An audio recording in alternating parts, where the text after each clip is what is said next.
This is a normal roofing sheet, trapezoidal roofing sheet.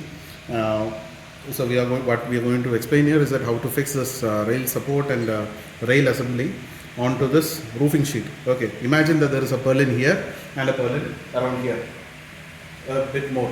Yeah. This is the rail clamp or the L foot. So this will be having a T-bolt here, T-bolt assembly here, as well as it comes with a self-drilling screw. This has to be fixed to the purlins. You might be having existing self-drilling screws on the roof, which has to be removed. And this is a 6.3 mm screw, so that the most of the screws that comes on the roof are 5.5.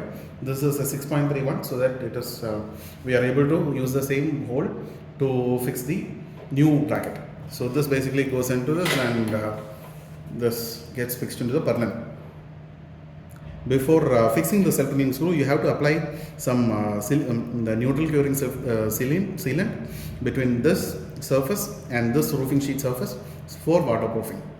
So this, after fixing, it becomes flush to the roof, similar to this, and this area goes into the purlin.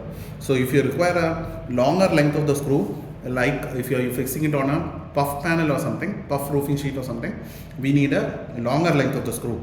So for normal roofing sheets without puff layer, this is more than sufficient. This L foot has already been fixed here, and this becomes the rail. So this T-bolt goes inside this slot. So you just have to turn this sideways. You have to just twist it so that it gets locked into place. And then you have to just tighten this flange nut on this end with the correct setting of height that you require, and then just tighten this up.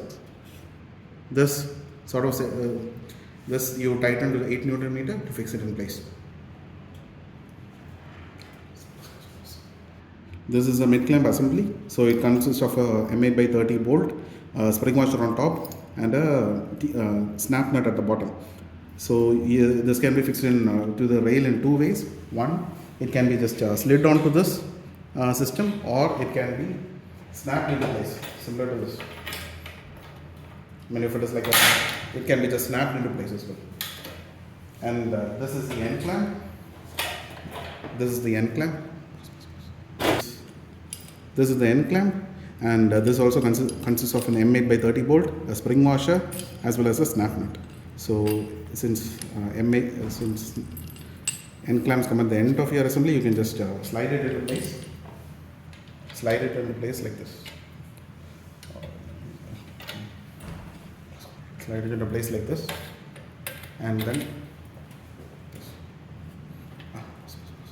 this is a pan head locking screw that comes with the assembly. So after final tightening for both the clamps at 8 Newton meter, use this locking screw to fix the whole assembly into place. Lock the whole assembly in place.